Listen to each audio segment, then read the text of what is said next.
Anak kedua Marshell Widianto lahir prematur, sempat terlilit tali pusar. Anak kedua komika Marshell Widianto dan istrinya, Cezen X JKT48 lahir prematur.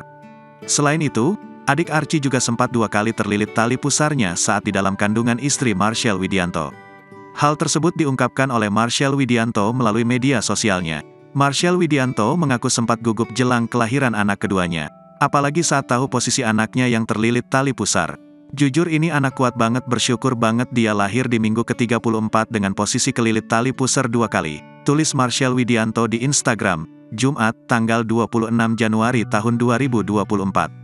Marshell juga bersyukur istrinya, Cezen X JKT48 selamat saat melahirkan. Mamanya juga kuat banget, benar-benar beruntung Tuhan hadirkan mereka di hidup GW. Makasih ya sayangku udah mau mengorbankan nyawamu untuk penerus hidup kita, ujarnya. Karena lahir prematur, Marshell Widianto mengatakan bahwa anaknya yang berjenis kelamin laki-laki itu harus segera dirawat intensif.